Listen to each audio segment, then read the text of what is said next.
المبعوث رحمة للعالمين نبينا محمد وعلى آله وصحبه ومن تبعكم بإحسان إلى يوم الدين. أما بعد.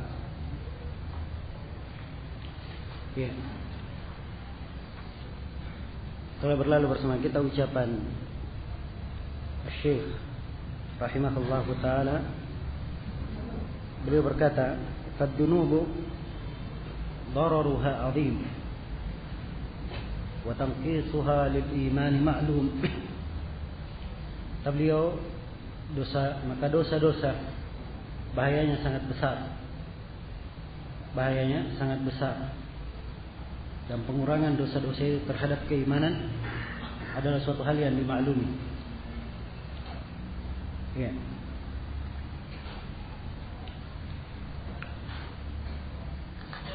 Dan dimaklumi bahwa Syekh Rahman bin Nasir As-Sa'di rahimahullah, beliau termasuk ulama yang banyak istifadah dari buku-buku Syekhul Islam Ibn Taimiyah dan Ibn Al-Qayyim rahimahumullah ta'ala.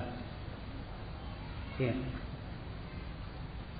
Dan Ibn Al-Qayyim dalam kitab beliau Ad-Da'wah telah menjelaskan secara panjang lebar berkaitan dengan dosa dan bahayanya. Yang buku ini sangat bermanfaat sekali apabila dibaca oleh seorang muslim dan muslimah. Sekedar dia lewat dan pernah membacanya, maka akan tergambar kepadanya betapa kelamnya dosa itu dan betapa banyak bahayanya terhadap dirinya atau terhadap keluarganya dan terhadap masyarakat dan umatnya. Bahayanya kadang berkaitan dengan sesuatu yang dialami, sesuatu yang akan datang. Kalau tidak di dunia maka di akhirat. Ya. Maka dengan mengetahui hal ini, mengenal betapa pahitnya dosa tersebut dan betapa berbahayanya, ini diharapkan menjadi cambukan bagi seorang manusia yang kadang lebih senang memperturutkan hawa nafsunya, dan hendaknya bisa mengingatkannya bahwa kehidupan akhirat itu lebih baik dan lebih berharga di sisi Allah Subhanahu wa taala. Iya. Dan pembahasan ini adalah pembahasan yang penting, apalagi di masa ini. Masa yang mana dosa-dosa, jangankan yang kecil, dosa besar dianggap remeh dan dianggap sepele. Maka memahami tentang bahaya dosa, pengaruh dan dampak negatifnya adalah sungguh merupakan pelajaran yang sangat berharga dan bekal yang sangat diperlukan, ya, khususnya di masa kita ini. Wallahu musta'an. Nah, kemudian di kelanjutan syarah yang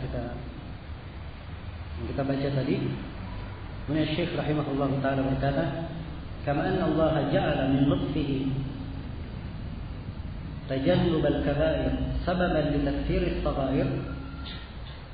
Qala ta'ala, "In tajtanibu kaba'ira ma tunhauna 'anhu nukaffir 'ankum sayyi'atikum wa nudkhilkum mudkhalan karima."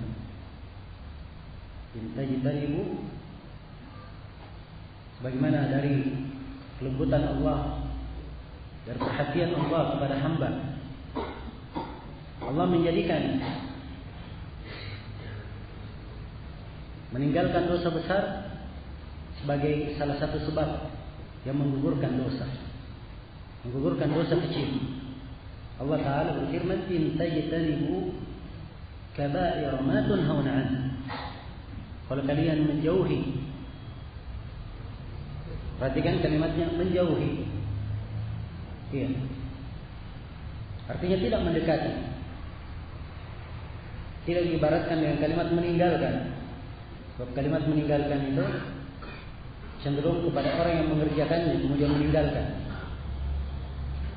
Tapi ini intajtanibu, kalau kalian menjauhi. Sebab mendekati dosa itu adalah hal yang berbahaya.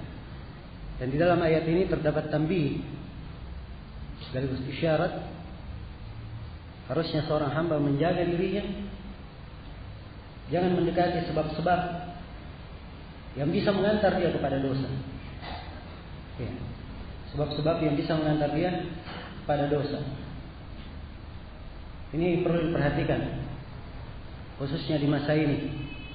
Kadang seorang bergampangan dengan alat-alat elektronik, dengan HP ataupun internet, ya,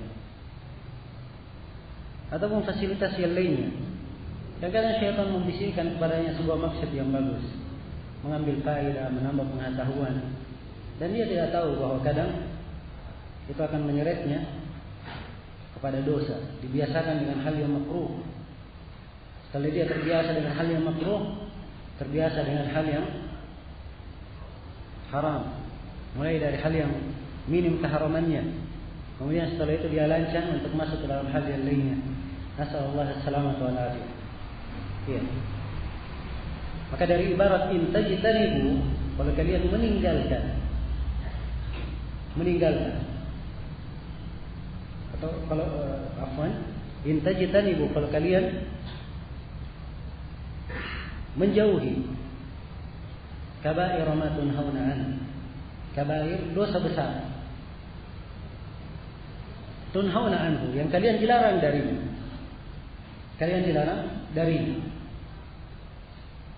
nukaffir ankum sayyi'atikum, maka kami akan menggugurkan kesalahan-kesalahan kalian. Wa nudkhilkum mudkhalan karima. Ini penyebutan keutamaan lain.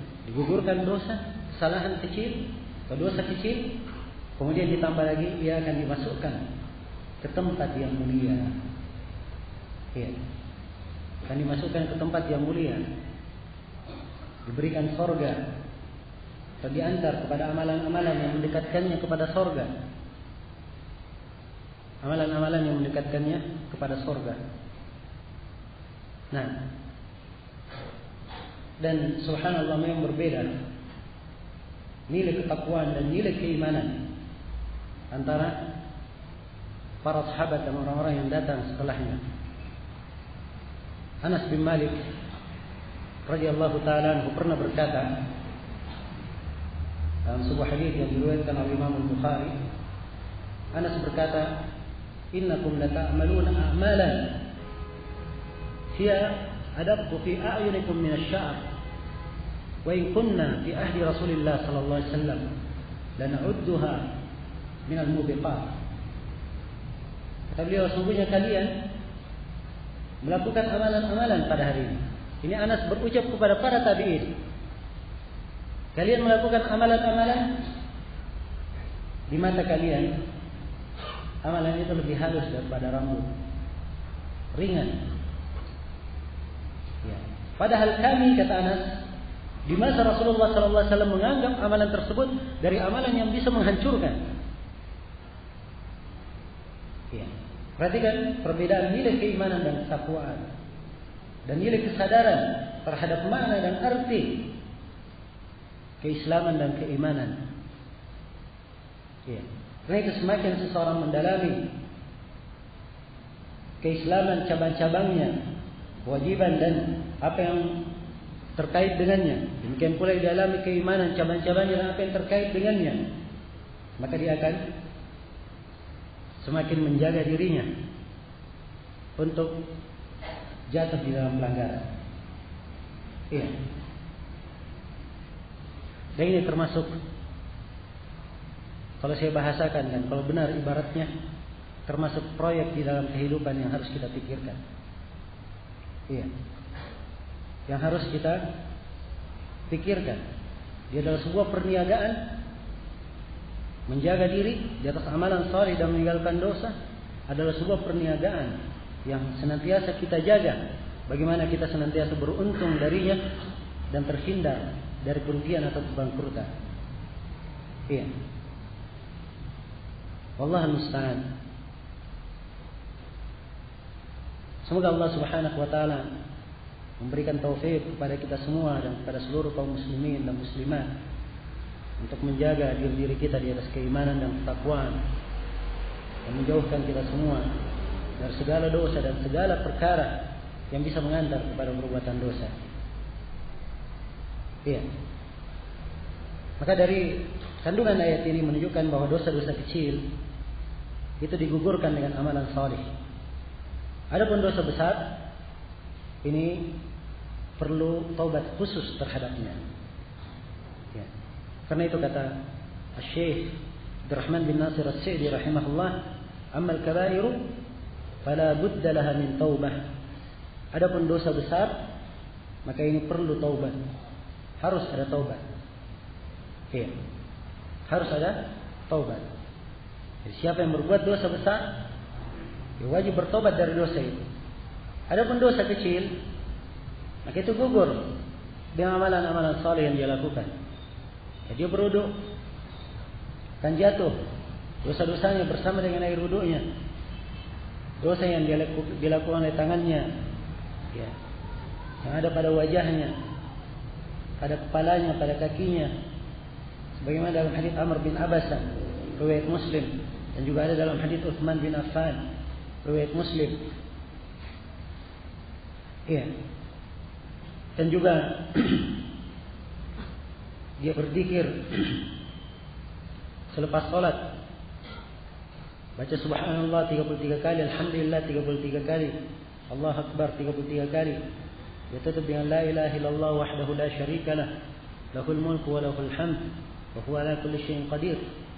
Ini juga disebutkan menggugurkan dosa-dosa walaupun sebanyak buih di lautan. Iya.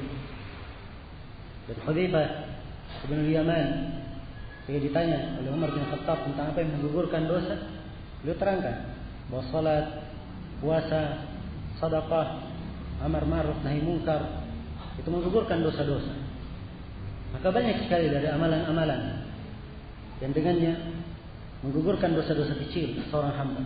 Tapi dosa besar, ya, ini diperlukan taubat secara khusus. Diperlukan taubat secara khusus. Nah, kata beliau, amal kabair fala budda laha min taubah. Adapun dosa besar, maka harus ada taubat darinya. Ya. Harus dia bertobat darinya. Sebab dia bukan hal yang kecil. Dosa yang sangat diperhitungkan di sisi Allah Subhanahu wa taala. Karena itu diterangkan ancaman, diterangkan besarnya siksaan bagi siapa yang melakukannya. Maka ini bukan hal yang kecil. Seorang perlu bertobat darinya. Dan tobat itu tidak syah kecuali dengan 5 syarat. Kalau dosa tersebut antara dia dan antara Allah. Syarat yang pertama, dia ikhlas dalam tobatnya.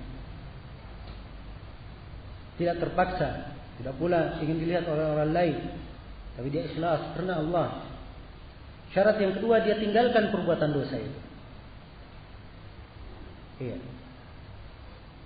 Syarat yang ketiga, dia menyesali perbuatan dosanya. Jadi orang yang meninggalkan dosa tapi dia tidak sesali, ini belum bertobat namanya. Dia harus menyesalinya. Iya. Sebab penyesalan melambangkan pengetahuannya akan besarnya dosa perbuatan yang dia lakukan dan betapa tidak terhormatnya, tidak baiknya, ya, perbuatannya selama ini melakukan dosa tersebut. Jadi harus dia sesali perbuatan dosa itu. Kemudian syarat yang keempat, dia harus berniat dengan sungguh-sungguh di dalam dirinya tidak akan mengulangi dosa itu lagi.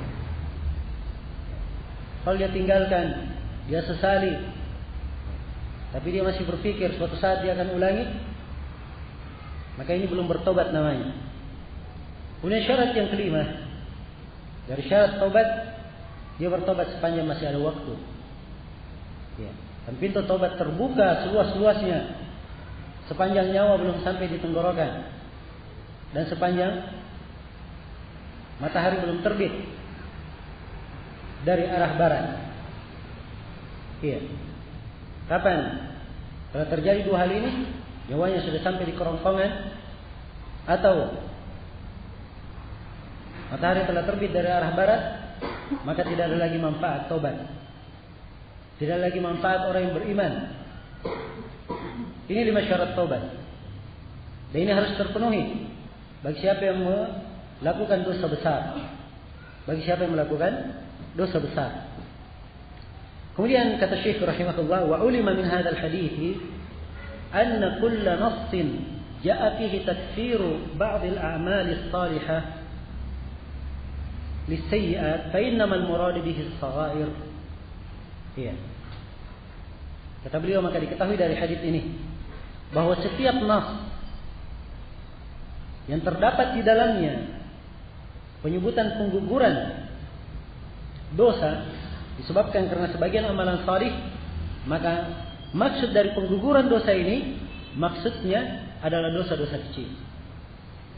Jika disebutkan siapa yang berbuat gini akan gugur dosanya, ini menggugurkan dosa, maka ambil kaidah umum bahwa yang dimaksudkan dengan menggugurkan dosa adalah dosa apa? Dosa kecil. Jelas? Iya.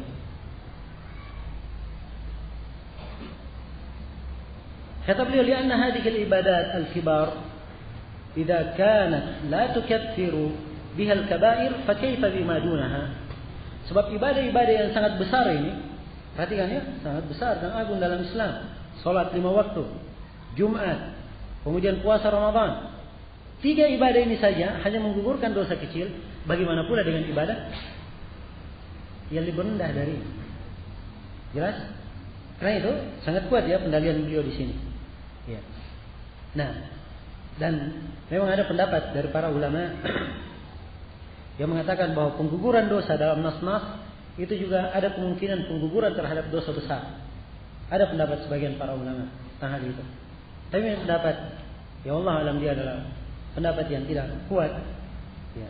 Dan yang kuat adalah apa yang disebutkan oleh penulis di sini. Kemudian kalau dibuka pintu itu, ya, dibuka pintu bahwa pengguguran itu masuk juga dosa-dosa besar, ini kadang membuka sikap bergampangan terhadap sebagian orang. Sebab orang yang berbuat dosa perlu diberikan jerat-jerat yang dengannya ia tersadar dari perbuatannya, terhadik dari perilaku yang selama ini dia lakukan. Nah, kemudian kata beliau, wal hadits sharihun fi anna ad-dunuba qismani kabairu wa saghair.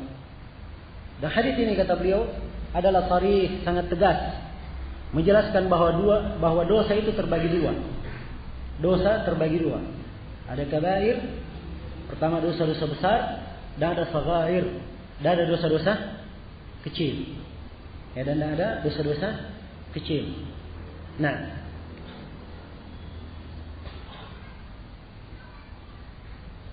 iya. Kemudian kata beliau, wa qad kathara kalamun nasi fil farq bain as-saghair wal kabair. Dan telah banyak pembicaraan manusia. Ya, maksudnya manusia di sini dari kalangan para ulama. Ya. Telah ramai mereka bicarakan tentang apa perbedaan antara dosa kecil dan dosa besar. Apa bedanya? Apa definisi yang membedakannya?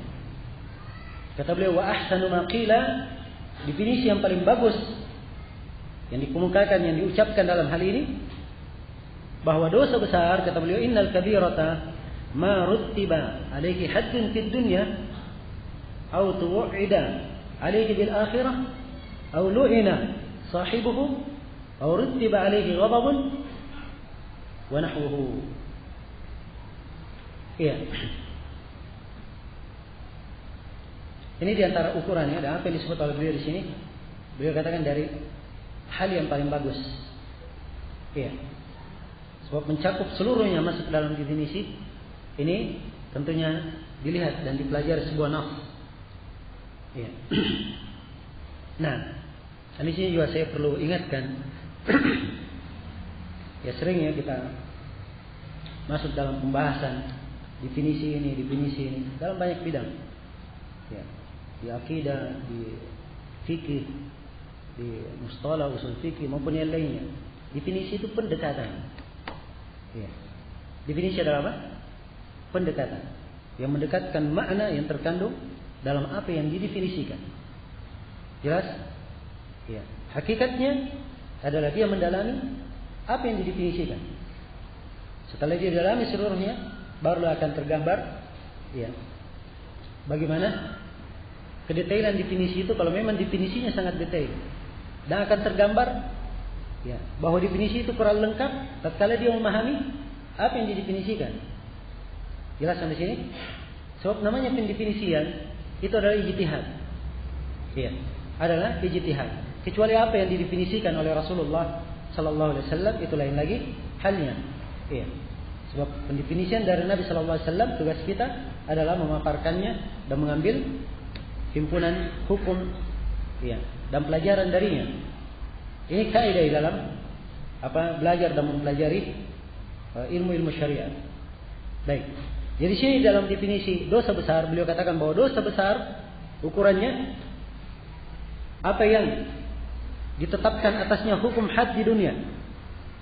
Ya, hukum had itu adalah hukum yang telah ditentukan, ya, dalam batasan syariat dan pelaksananya melalui peradilan. Apakah dipotong tangannya, ya, atau dilakukan qisas, atau dibunuh, ini had namanya. Jelas? Jadi kalau disebutkan hukum had, siapa yang membunuh, maka bunuhlah dia misalnya.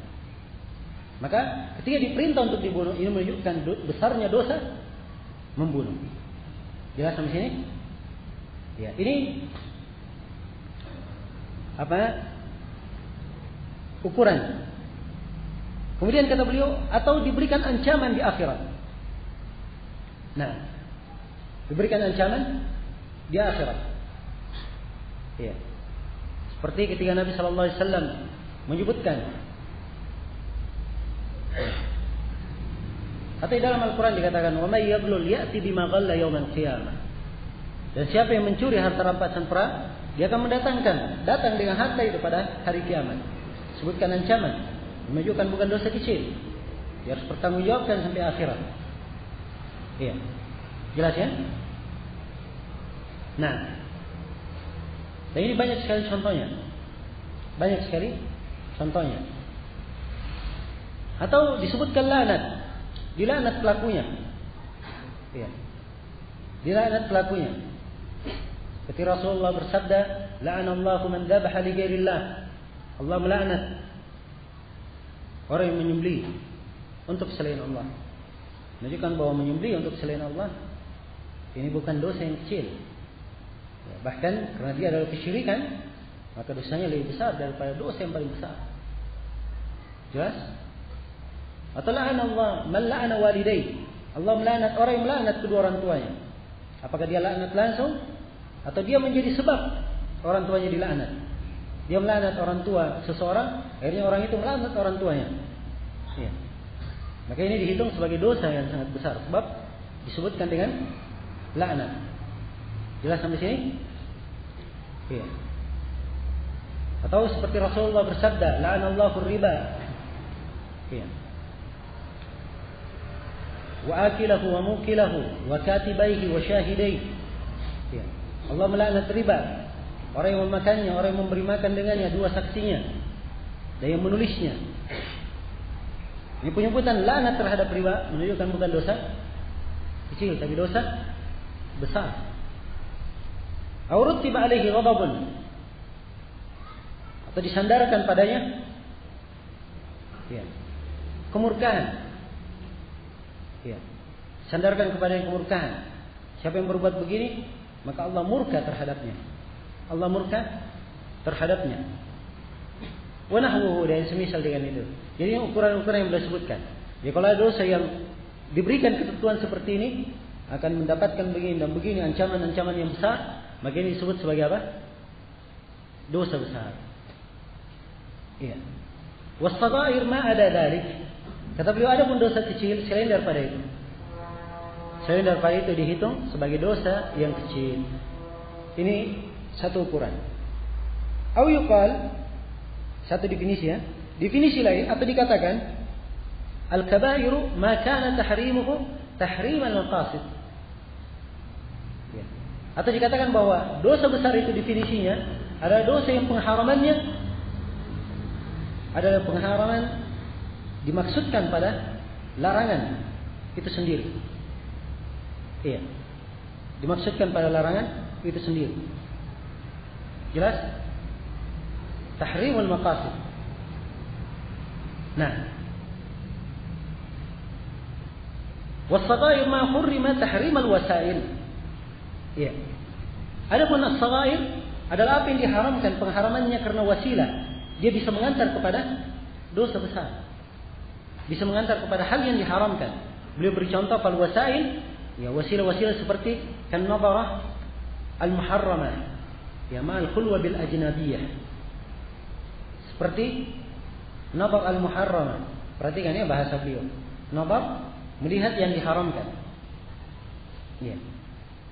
Bersama khulwat, bersama berduaan dengan perempuan yang bukan mahramnya.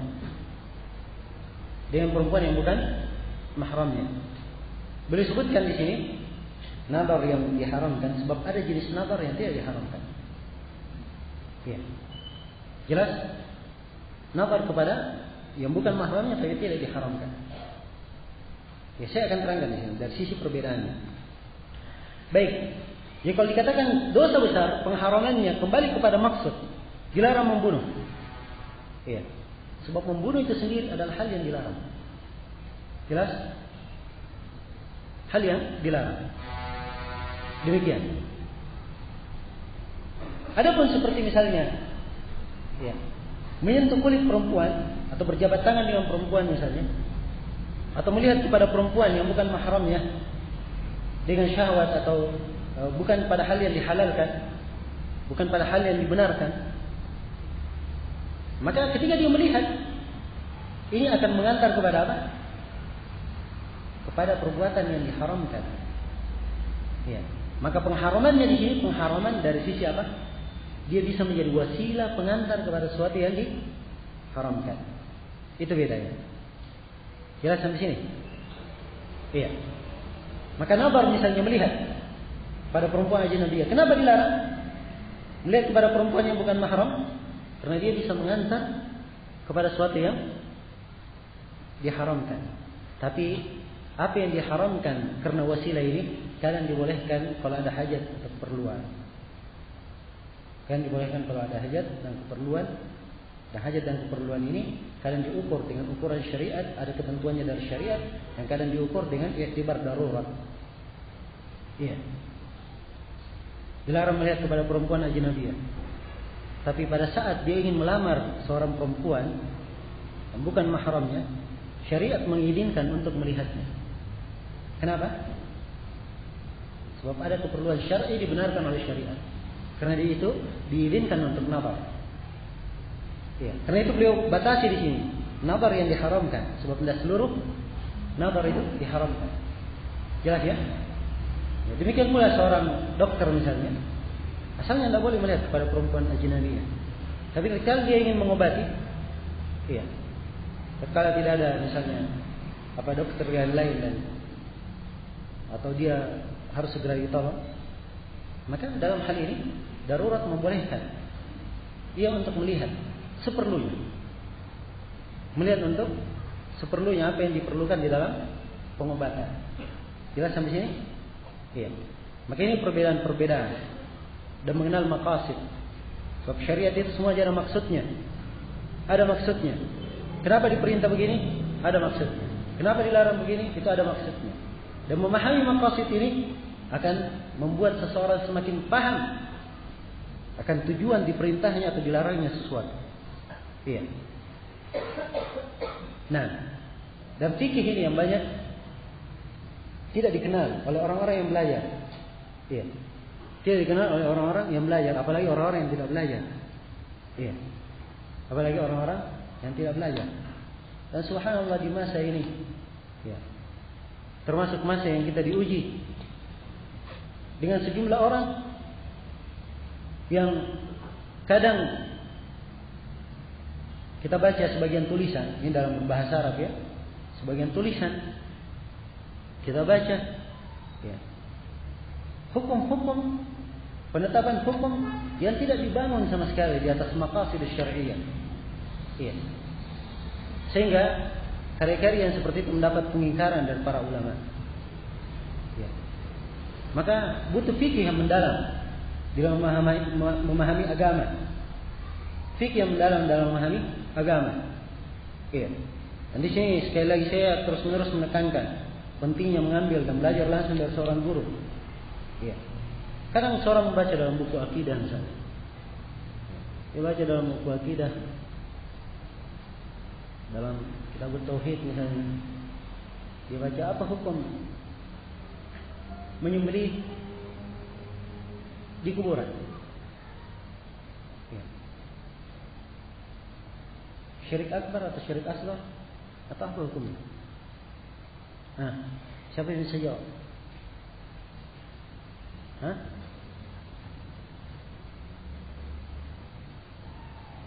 Ya, banyak yang malu-malu ya jawab. Iya. Kan diterangkan kalau dia menyembelih di kuburan untuk penghuni kubur, hukumnya apa? Hah? Syirik akbar. Tapi kalau dia menyembelih untuk Allah, ya, dia menyembelih bismillah untuk Allah, dia sembelih. Disembelih di kuburan, makanya hukumnya apa? Apakah bid'ah atau khalafah? Jelas sampai sini? Iya. Tapi ini rincian yang seperti ini memang bagus dipelajari oleh seorang penuntut ilmu. Tapi ketika disampaikan, apakah dia rinci seperti itu kepada orang umum? Ya, tidak harus dia rinci seperti itu. Sebab maksud penyampaian beraneka ragam. Saya ingin misalnya memberikan peringatan tentang bahayanya kuburan, maka saya seharusnya tidak merinci seperti itu. Sebab ketika saya rinci, ini akan membuka pintu bergantangan untuk mereka. Jelas? Ya. Ini dari bentuk maqasid yang kadang seorang kurang memahami. Ya. Dan para ulama di dalam prakteknya, mereka keadaannya seperti itu. Ya. Karena itulah, kadang seorang penuntut ilmu baca fatwa seorang alim di sini, seorang alim di sini, dia sangka berbeda fatwa ini, padahal hakikatnya alim ini memaksudkan makna tertentu. Memaksudkan makna tertentu. Dan tidak ada pertentangan di dalam fatwanya. Cuman di dalam menimbang dan mengukur keadaan seorang alim berijtihad di dalam menyampaikan dengan bentuk penyampaian tertentu. Ya. Jelas di sini? Dan ini juga dari hal yang hendaknya dipahami. Ya, hendaknya dipahami. Ini dibangun di atas memahami maksud dari pelarangan atau maksud dari sebuah perintah. Seperti di sini diterangkan tentang dosa besar misalnya. Salah satu definisinya, ya, kalau pengharamannya berkaitan dengan maqasid, ya, berkaitan dengan dosa itu sendiri, maka itu dosa besar. Kalau berkaitan dengan wasilah bisa mengantar kepada dosa lainnya, maka itu sebagai dosa kecil. Ya. Memahami hal yang seperti ini termasuk mempertajam pemahaman seseorang, ya, agar ia lebih mengerti berkaitan dengan dosa.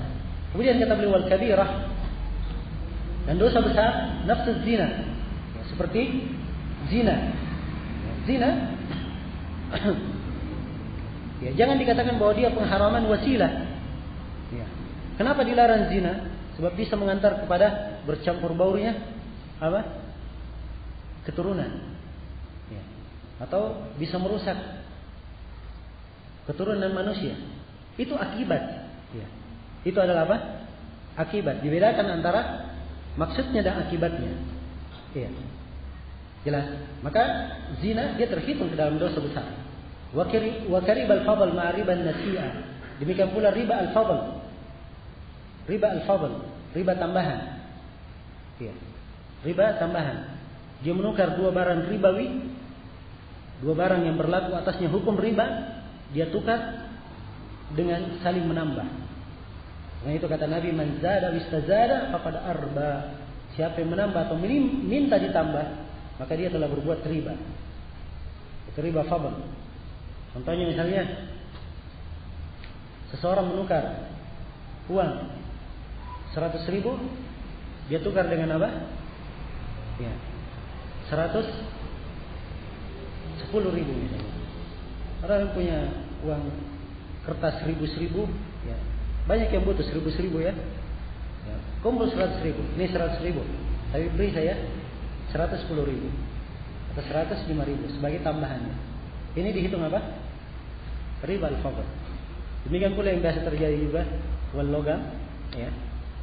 Logam 100.000 ditukar menjadi 110. Terkadang 10.000 diberikan 11.000. Ya. Dan bisa dilihat di praktek di angkot-angkot dan yang semisal dengannya. Nah, ini dari bentuk riba fadl. Ya. Menurut pendapat yang terkuat. Baik.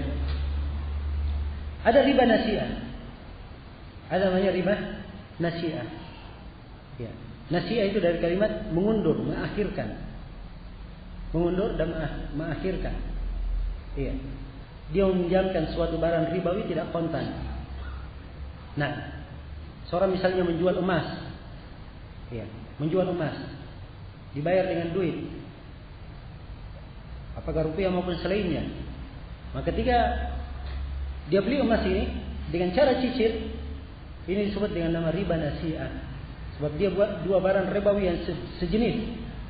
Ya. Semakna dalam makna riba. Berlaku hukumnya, berlaku padanya hukum riba. Ketika ditukar tidak saling kontan, maka dia disebut sebagai riba al-fadl. Ya, dan ini pembahasannya dalam babul muamalat, dalam pembahasan buyur.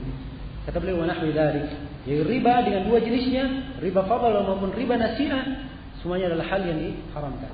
Sebagian para ulama ada yang menambah riba yang ketiga disebut dengan nama riba jahiliyah. Riba jahiliyah. Tapi ini pembagian ya tidak terlalu penting. Nah, yang penting adalah kita memahami hakikatnya. Kata beliau wallahu a'lam. Ya, wa nahwu dzalik dan semisal dengannya wallahu a'lam. Ini akhir dari pembahasan hadis yang ke-24. Baik. Insyaallah taala hadis yang ke-25. Kita akan baca pada pertemuan yang akan datang.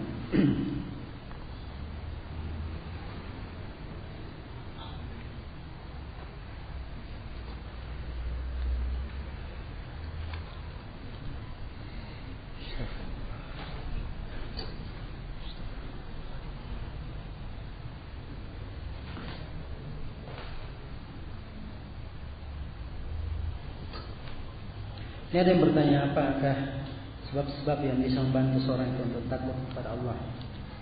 Saya sudah menuntut ilmu beberapa tahun, tapi kadang-kadang saya jatuh dalam hal yang diharamkan. Ya, semoga Allah mengampuni kita semua dan menjaga kita semua dari dosa. Yang namanya dosa, tidak seorang pun yang selamat darinya. Ya, kesalahan kadang seorang jatuh di dalamnya. Tapi hamba yang punya kesadaran itu sudah modal yang baik. Bersama dengan itu, ya, seorang mukmin itu kata Nabi sallallahu alaihi wasallam, ya, tidak terjatuh dalam lubang dua kali. Kata beliau dalam hadis riwayat Bukhari dan Muslim, la yuldagul mu'min fi juhrin wahidin marratain. Tidaklah seorang mukmin itu ya terjatuh di dalam lubang dua kali. Nah, apa yang telah dialami sebelumnya hendaknya menjadi pengalaman. Iya. Yang menyebabkan seorang itu punya rasa takut pada Allah, yang pertama dengan dia memperdalam ilmu syariat. Kemudian yang kedua dia memperkuat amalannya. Sebab amalan itu mendatangkan rasa khasyah di dalam diri tatkala dia beramal dan ilmu yang dia lakukan. Iya. Dan ini semoga Allah Subhanahu wa taala membantu kita semua. Sebab ilmu teori, kadang seorang banyak yang punya ilmu dan teori, tapi beramal, iya. Ini letak ijtihad dan letak kekuatan seorang hamba. Kemudian yang ketiga, dari hal yang menyebabkan ia punya rasa khasyah pada Allah Subhanahu wa taala, dia lebih memperdalam tentang makna tauhid. Ya. Sebab tatkala ia mengetahui siapa Allah dan mengetahui nama-nama dan sifat-sifatnya secara mendalam, mengenal Rabbnya, maka ini akan menimbulkan rasa khasyah yang sangat mendalam dalam dirinya. Rasa khasyah yang sangat mendalam dalam dirinya. Kemudian yang keempat, dari hal yang menyebabkan seorang punya rasa takut, ia mempelajari bahaya dari dosa. Bahaya dari dosa. Nah, jelas rasa takut ini dia adalah amalan yang bisa dimunculkan di dalam hati. Ya. Amalan yang bisa dimunculkan di dalam hati. Dan Allah Subhanahu wa taala menjanjikan berbagai kebaikan bagi orang yang punya rasa takut kepada Allah. Allah berfirman, "Waliman khafa maqama rabbih jannatan." Bagi siapa yang takut kepada kedudukan Rabb-nya, dia mendapatkan 2 surga. Kedudukan Rabb-nya di sini ada yang menafsirkan dia takut akan kebesaran Allah dan keagungannya. Ada yang menafsirkan juga kedudukan Rabb-nya, dia takut tatkala ia menghadap kepada Allah, berada depan Allah, dia takut. Ya, khawatir dirinya tidak bisa menjawab dan tidak bisa mempertanggungjawabkan amalan yang dilakukan di dunia. Nah, dan Allah Subhanahu wa taala berfirman, "Innal ladzina yakhshawna rabbahum bil ghaib lahum maghfiratun wa ajrun kabir." Sungguhnya orang-orang yang takut kepada Rabb-nya di ghaib, tatkala tidak disaksikan oleh orang, untuknya pengampunan dan pahala yang sangat besar. Ya. Wa amma man khafa rabbahu,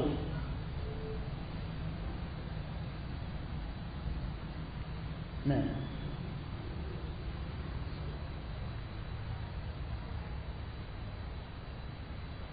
ya. Yang jelas banyak lagi ayat-ayat yang menjelaskan tentang keutamaan khasyah, takut kepada Allah Subhanahu wa taala. Juga di antara hal yang bisa menimbulkan rasa khasyah, seorang banyak muhasabah terhadap dirinya. Ada muhasabah, menghitung-hitung kesalahannya, ya, menghitung-hitung kejelekannya. Nah, sebab kadang seorang menjadi keras hatinya dan sulit menerima kebenaran tatkala ia terlalu banyak, ya, mengamati kesalahan orang, dan dia sendiri jarang bercermin, ya, melihat dirinya. Dan ini diingatkan oleh Rasulullah SAW akan bahayanya, ya, dan diterangkan oleh Nabi dalam sebuah hadis. Ya, Syekh Al-Albani menghasankannya. Ya, disebutkan bahwa perumpamaan, ya, orang yang tidak bercermin melihat dirinya, dia sering mencari-cari kesalahan orang, itu perumpamaannya bagaikan orang yang ada cacat yang sangat besar di matanya, ya, cacat yang sangat kecil di mata orang, titik cacat yang sangat kecil di mata orang dia lihat, sedangkan cacat yang besar di matanya dia tidak lihat.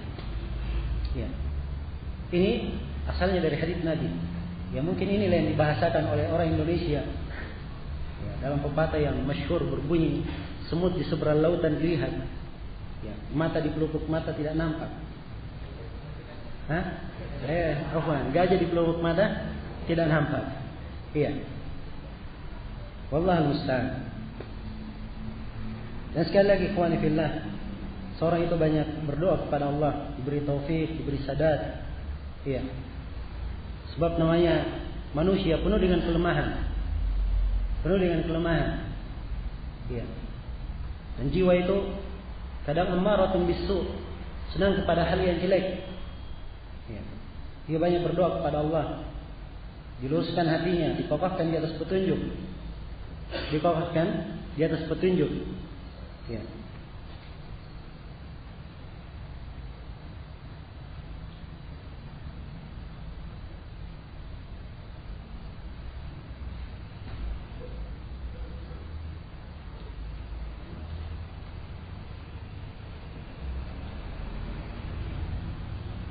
Apa yang perlu diajarkan dan diketahui anak-anak yang belum balik berkaitan dengan takdir? Jadi berikan dasar keimanan secara global. Beriman kepada takdir yang baik dan yang buruk. Ya. Apa yang menimpa kita, maka kita yakini bahwa itu semuanya dengan ketentuan Allah. Cukup seperti itu. Ya. Kalau dia hanya mengajarkan hadis Ibnu Abbas, itu sudah kebaikan yang sangat besar. Perhatikan hadis Ibnu Abbas, ya. Dan ini hadis diucapkan oleh Nabi dan Ibnu Abbas masih kecil. Ihfadillah yahfadka. Jagalah Allah, niscaya Allah akan menjagamu. Ihfadillah tajiduhu tijahak. Jagalah Allah, niscaya engkau akan mendapati Allah di depanmu. Ya. Maksudnya kalau kita bahasakan kepada anak kecil dengan bahasa lain. Ya, jagalah perintah Allah dengan melakukannya, jagalah larangan Allah dengan meninggalkannya, niscaya Allah akan menjagamu. Niscaya Allah akan melindungimu. Kalau kamu ingin minta tolonglah kepada Allah. Kalau kamu meminta, maka mintalah kepada Allah. Ya. Ketahuilah kalau umat semua berkumpul untuk mencelakakan kamu dan Allah belum menentukannya, mereka tidak akan mampu mencelakakanmu. Dan kalau semua orang berkumpul untuk memberikan kebaikan kepada kamu, kalau Allah tidak menghendakinya, itu tidak akan terjadi. Ya. Maka mengajarkan makna yang seperti ini kepada anak itu sudah cukup sebagai dasar yang harus dia ketahui. Adapun tafasil, rincian, ini nanti. Ya. Ketika mereka sudah melalui fase-fase tertentu di dalam memahami. Nah,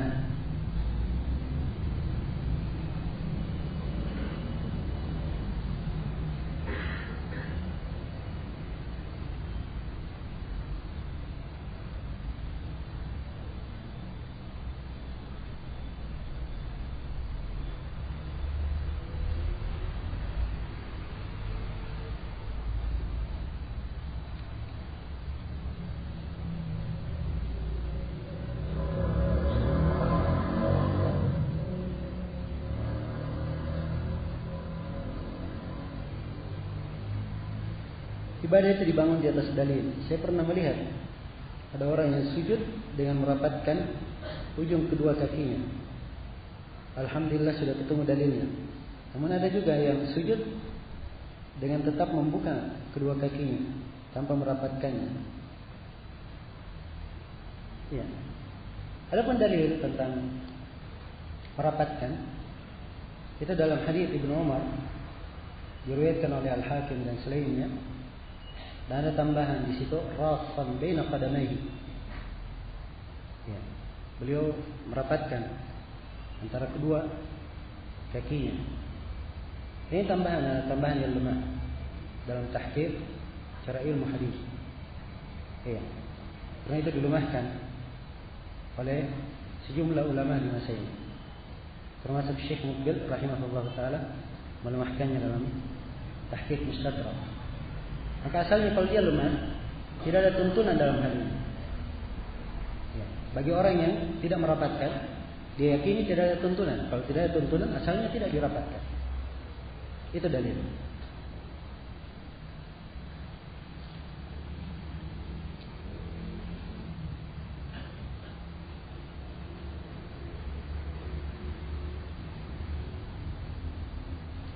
Bagaimana hukum onani? Ya. Onani adalah dosa yang diharamkan dalam syariat. Ya. Tidak diperbolehkan.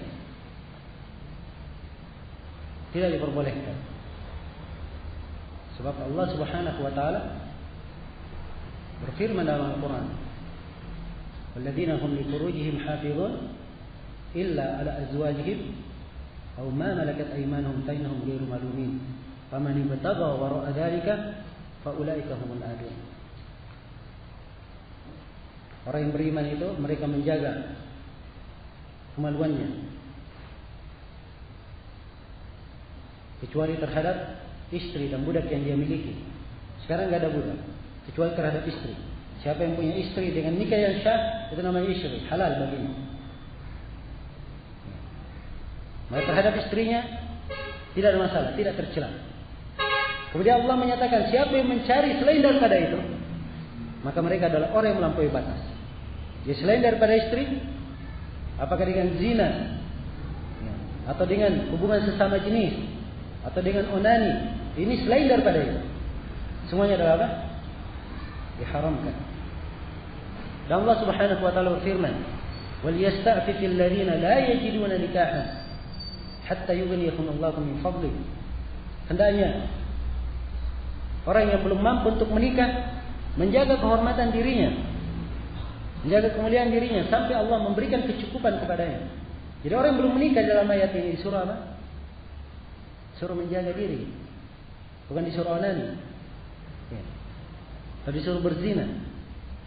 Semua hal yang diharamkan. Dan dalam hadis Ibnu Mas'ud riwayat Bukhari dan Muslim, Rasulullah bersabda, "Ya ma'syar asy-syabab, man istata'a minkum al-ba'a falyatazawwaj, fa innahu aghaddu lil-basar wa ahsanu lil-farj. Wa man lam yastati' fa 'alayhi bis-shawm, fa inna lahu wija." Wahai sekalian anak muda, siapa ya di antara kalian yang punya kemampuan untuk ba'a, punya kemampuan menikah, hendaknya dia menikah. Sebab itu lebih menundukkan pandangan dan menjaga kemaluan. Siapa yang tidak mampu, hendaknya dia puasa. Sebab puasa memutuskan syahwat. Jadi beri obat bagi siapa yang belum mampu menikah adalah dengan berpuasa. Bukan dengan onani.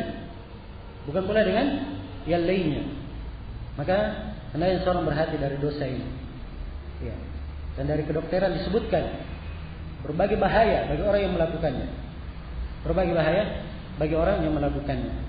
Nah, dan saya kira suatu hal yang salah bagi orang yang menerjemahkan buku Asy-Syaukani rahimahullah yang membolehkan hal itu. Ya. Dan itu saya pandang sebagai sebuah kesalahan yang hendaknya dihindari. Ya. Nah, dan sebagian para ulama kita atau Syekh Muqbil menulis buku membantah fatwa dari Asy-Syaukani tersebut yang membolehkannya. Ya, dan tidak setiap apa yang diucapkan oleh seorang alim itu disebarkan. Karena ada yang diucapkan oleh seorang alim itu adalah ijtihadnya. Ya. Dan dalam penyebarannya dilihat keadaan manusia. Hal yang seperti ini kalau disebarkan di tengah orang, apalagi di keadaan yang seperti ini, dosa dimudahkan dan digampangkan. Ya. Maka akan menjadi ringan hal-hal yang seperti itu. Nah, padahal ulama yang mengharamkannya lebih banyak dan dalil mereka lebih kuat. Dan tidak diragukan tentang keharaman onani tersebut. Ya, Allah musta'an. Dari menerjemahkan ya, naudzubillah. Saya pernah baca judulnya, kalau nggak salah, Nikmatnya Onani. Ya. Ini apa? Ya sudah menyalahi judul yang dibuat oleh Imam Syaukani. Ya. Sudah menyalahi judul yang dibuat oleh Imam Syaukani. Kemudian setelah itu dia sudah melakukan kesalahan yang lain. Nah, dan di antara hikmah ya, yang bagus dari Syekh Abdul Muhsin Al-Abbad hafizahullah ta'ala, beliau ketika menyebutkan fatwa Syekh Al-Albani tentang apa bolehnya membuka muka bagi perempuan, tadi maklum ya bahwa ya pendapat beliau ini ya boleh dikatakan beliau bersendirian di masa ini ya, dari ulama ahli sunnah. Nah, yang memfatwakannya dari ulama kita yang di masa ini, Syekh bin Baz, Syekh bin Utsaimin, Syekh Shalih Fauzan, Syekh Muqbil dan lain-lainnya memfatwakan wajibnya menutup muka bagi perempuan. Beliau ya mengatakan bolehnya, itu pun beliau anjurkan di masa yang seperti ini untuk menutup. Ya. Namun bagi orang yang menyuruhkan bolehnya, anjuran Syekh Al-Albani dilupakan. Nah, terhadap fatwa Syekh Al-Albani ini, Syekh Abdul Muhsin Al-Abbad berkata, andai kata itu adalah sebuah kebenaran, maka dia harusnya adalah kebenaran yang wajib disembunyikan. Iya. Kenapa? Sebab kebanyakan alim ulama memfatwakan apa? Menutup. Dan apalagi melihat maqsadat. Iya. Dengan apa misalnya ada yang memberikan fatwa seperti itu, akan membuka bab bergampangan kepada sebagian orang. Nah, dan ini dari kalimat hikmah sebenarnya dan hal yang bagus. Ya, wallahu musta'an.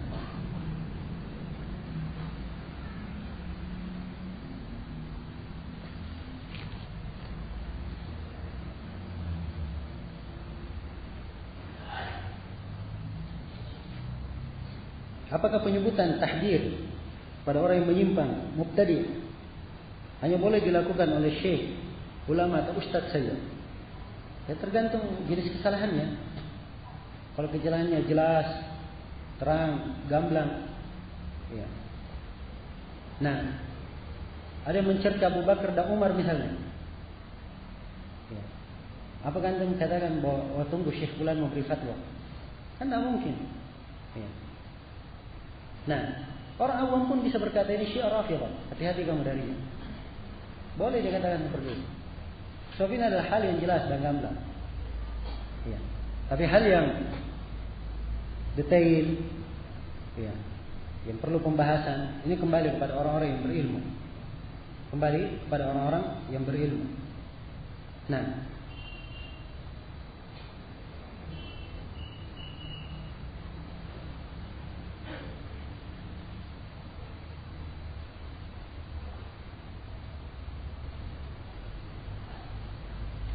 ini saya banyak ditanya tentang apa sebagian nama orang. Saya sudah banyak berbicara dalam hal ini. Dan kadang pembicaraan itu tidak baik untuk diulang. Iya. Ada sebagian kadang, ya, orang yang bertanya dan saya sendiri yang menganggap yang hadir, insyaallah taala punya baik maksud yang baik. Cuma telah terjadi ada orang yang bertanya, ya, kadang pertanyaannya bukan ingin tahu, tapi ingin mendapatkan jawaban yang mungkin berbeda dengan jawaban yang pertama. Ya. Dan seperti ini juga diberi udzur bagi orang yang tidak menjawab. Kadang untuk menjaga hal yang seperti itu. Apa hukum mencukur bulu kaki? Yang tidak boleh ya mencukur bulu kaki.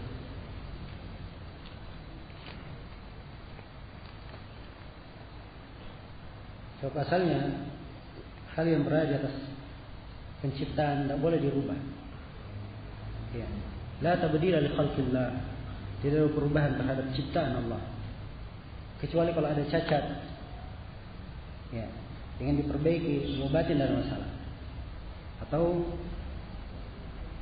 kalau misalnya ada penyakit, lain lagi masalahnya.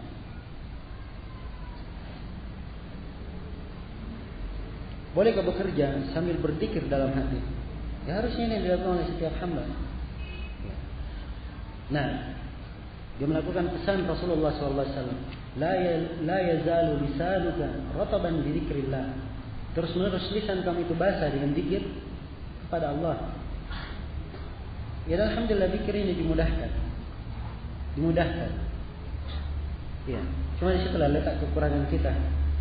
Kita kadang melelehkan pahala-pahala yang sangat banyak. Dan subhanallah kalau kita menghitung waktu-waktu yang telah berlalu, betapa banyak waktu yang kita sia-siakan. Ya. Dan mungkin waktu-waktu itu akan kita sesali pada hari kiamat. Kenapa berlalu begitu saja tanpa kita hiasi dengan ketaatan? Semoga Allah mengampuni kita semua, memberikan taufik kepada kita semua pada hal yang paling baik. Apa hukum arisan? Ya dilihat jenis arisannya bagaimana. Bawakan bentuk praktek arisannya bagaimana.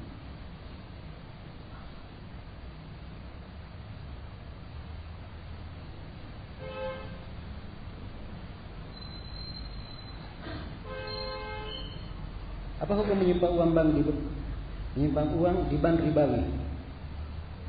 Iya. Kalau dia ada keperluan dalam menyimpannya,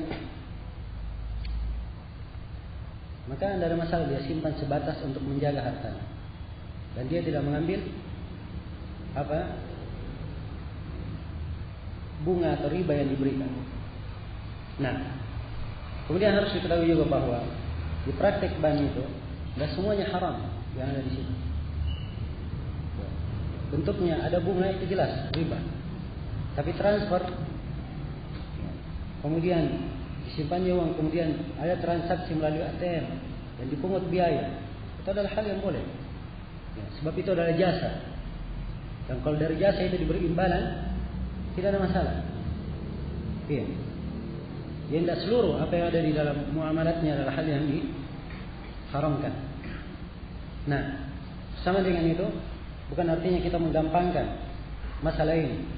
Seorang kalau dia hanya butuh satu saja, dia pakai satu saja, satu bank saja cukup untuknya, maka itu yang dia lakukan. Kalau dia tidak perlu sama sekali, dia bisa menyimpan untuk dirinya, dia simpan, tidak ada masalah. Ya, itu adalah hal yang bagus baginya. Tapi orang yang kadang ingin mengirim kepada ingin melakukan transaksi transfer Sekarang tidak ada transfer mengirim duit kecuali melalui bank. Apa saja, semuanya melalui bank. Ya, Allah musta'an. Bagaimana kita berbuat baik kepada ibu yang berbuat zalim kepada kita? Iya. Berbuat baik adalah kita terus berbakti kepadanya. Tetap menghargainya sebagai seorang ibu. Ya. Sebagaimana dia berbuat baik kepada kita, maka kita berbakti kepadanya. Kalau dia berbuat baik, sama seperti dia berbuat zalim. Harusnya begitu seorang anak bersikap pada orang tua. Ya. Tidak ada perbedaan di masa dia berbuat zalim atau di masa dia berbuat baik. Berbakti kepada ibu adalah sebuah kewajiban. Tapi bukan artinya berbakti kepada orang tua dia tidak melakukan amar ma'ruf nahi munkar. Dia larang orang tuanya pada hal yang salah. Dia ingatkan akan kezaliman yang dia lakukan. Iya. Dan itu termasuk bagian dari berbakti kepada orang tua, dicegah dari hal yang salah.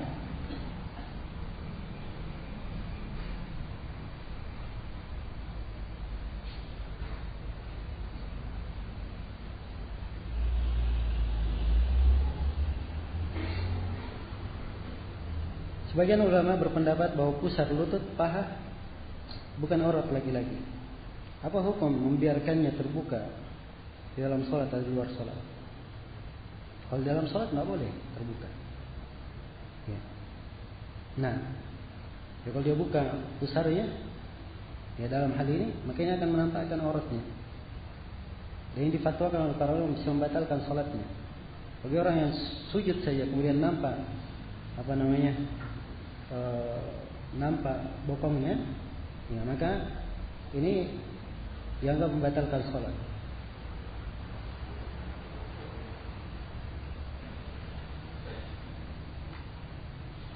Telapak kaki bolehkah terbuka ketika sholat bagi perempuan?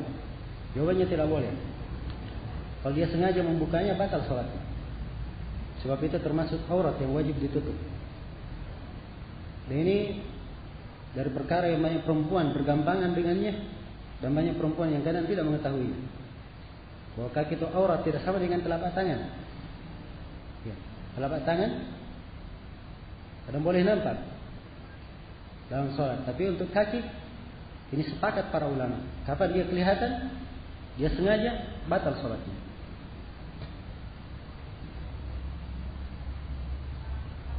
Apakah menggelari seorang itu sururi, ikhwani, tablighi berarti kita sudah mengatakan dia ahlul bid'ah? Ya belum tentu. Nah, tapi pensifatan seperti itu, kalau dia katakan ikhwani, tablighi, itu identik memang dengan menyatakannya sebagai ahlul bid'ah. Walaupun kadang ada orang yang menggunakannya, yang diinginkan padanya ada pemikiran ikhwan, pemikiran sururiyah misalnya, atau yang semisal dengan itu.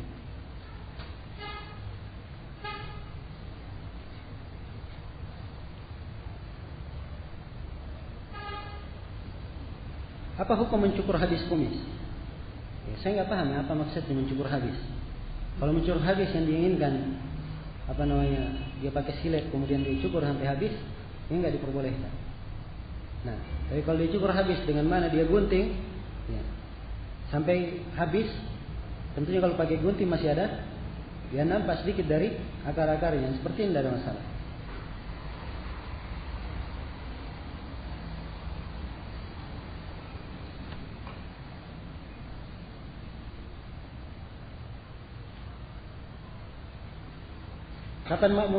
Kapan makmum masbuk berdiri pada salam ke-1 dan salam kedua? Kapan makmum masbuk berdiri? Saya nggak paham apa pertanyaan maksudnya.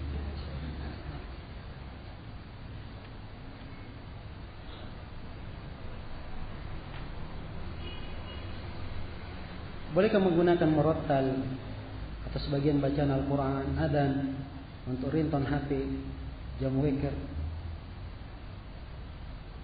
Karena ini menyebar di sekitar kita. Ya, ini dari kesalahan yang dilakukan oleh ikhwan. Ya. Karena nggak senang musik, ya, akhirnya pakai lebih bagus pakai suara Quran. Ya, dia jatuh dalam kesalahan lain. Nah, ya, sebab Al-Quran itu bukan dijadikan sebagai nada peringatan. Ya. Al-Quran diturunkan untuk didengarkan, dihayati, ditadabbur. Ya. Jangan dihinakan dengan dijadikan sebagai ringtone. Lagi bunyi, ada telepon. Dia tidak perhatikan ayat yang dibaca. Oh, ada telepon. Itu dia ingat. Halo. Ya. Demikian. Nah, karena itu ikhwani fillah, ditinggalkan hal yang seperti itu. Dan ulama kita di masa ini memfatwakan, ada fatwa Lajnah Daimah tentang tidak bolehnya hal tersebut, dan disarankan untuk memakai bunyi dering yang biasa saja, bunyi dering yang biasa saja. Nah, Syekh Shalal Fauzan berulang kali saya dengar beliau melarang menggunakan ayat-ayat Al-Quran, adzan dan lainnya sebagai ringtone.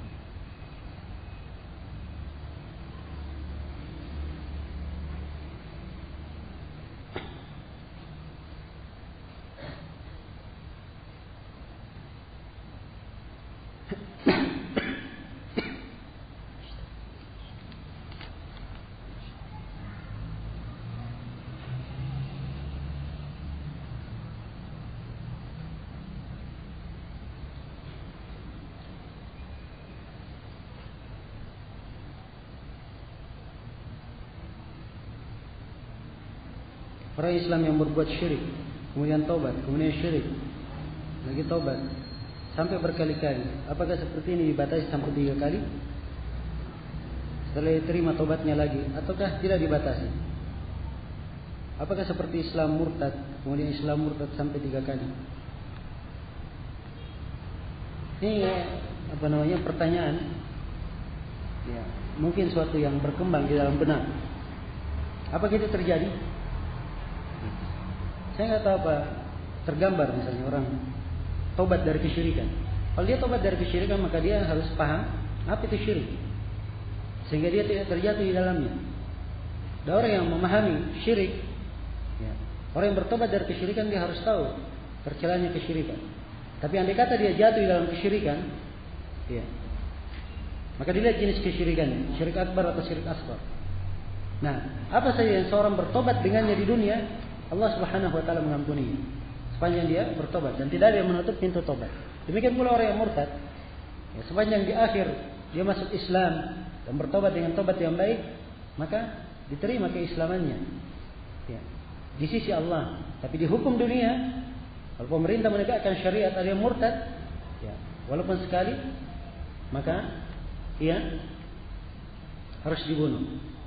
Nah, man baddala dinahu faqtuluh. Siapa yang mengganti agamanya, maka bunuhlah dia.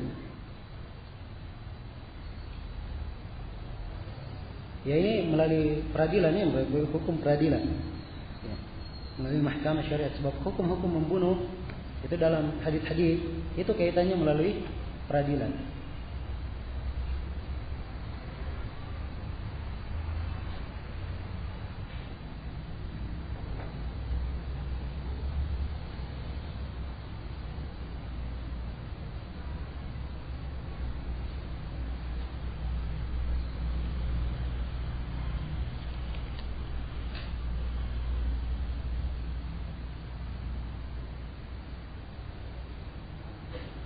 Apa hukum upah atau gaji yang dia bekerja sebagai guru tahfidz Al-Quran? Tidak ada masalah, insyaAllah. Ya, dalilnya hadis Abu Sa'id Al-Khudri, ya, riwayat Bukhari, inna ahaqqa ma akhadtum alaihi al-ajr fil Quran. Hal yang paling engkau berhak mengambil upah darinya adalah pada Al-Quran. Ini ada rincian-rinciannya dalam hadis itu. Tapi secara global saya jawab untuk ini. Pertanyaan, insyaallah dalam masalah.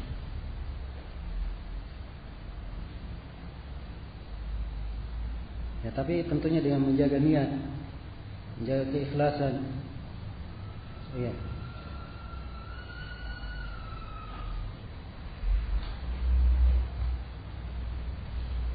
Bagaimana sebaiknya sikap kita dalam masyarakat yang mayoritas mereka tidak memakmurkan masjid?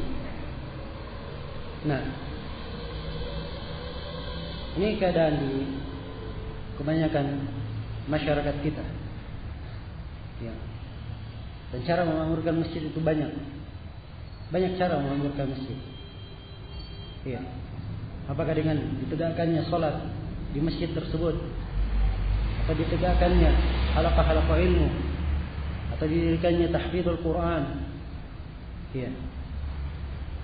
Nah, dan banyak wasilah, banyak cara yang seorang bisa mengajak manusia untuk memakmurkan masjid Allah Subhanahu wa taala.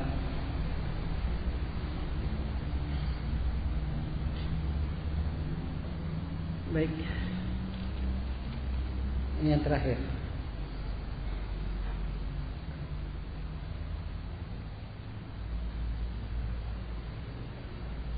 Apa benar bahwa salat syuruk duduk zikir hingga matahari sepenggal itu dhaif? Padahal sepengetahuan saya ada dalam Sahih Targhib wa Tarhib dan Sahih Fadail A'mal. Sahih Fadail A'mal. Karya siapa di Sahih Fadail A'mal? Ya. Pertanyaannya, dalam definisi salat syuruk duduk zikir hingga matahari sepenggal. Ya, bukan itu mana salat syuruk. Ya, dibedakan ya antara dua hal. Yang pertama berzikir dari setelah salat subuh sampai matahari terbit. Kalau ini ada tuntunannya. Syah haditsnya. Ada dalam riwayat Bukhari dan Muslim bahkan. Jelas? Yang kita permasalahkan duduk zikir selepas subuh sampai matahari terbit. Setelah matahari terbit dia salat 2 rakaat, disebut dengan nama salat syuruk. Apakah hadisnya sahih atau tidak? Ini hanya datang dalam beberapa riwayat saja. Hanya datang dalam beberapa riwayat saja. Jelas? Ya, Syekh Al-Albani rahimahullah, beliau menghasankan hadisnya. Kalau ada yang beramal dengannya, ya silahkan. Beliau adalah seorang alim yang terkenal di masa ini. Ya. Nah, tapi sebagian para ulama yang lainnya melemahkan. Dan saya sendiri dari apa yang saya bahas dan saya pernah melihat jalan-jalan hadis tersebut, saya lebih condong kepada pendapat orang yang melemahkan. Tapi ulang-ulang, insyaallah taala kita sambung pada pertemuan esok. Semoga Allah memberi taufik dan inayahnya kepada kita semua. Ya, dan semoga apa yang kita dengarkan pada malam ini ada manfaatnya. Wallahu taala alam. Subhanakallahumma bihamdik, asyhadu an la ilaha illa anta, astaghfiruka wa atubu ilaik. Walhamdulillahirabbil alamin.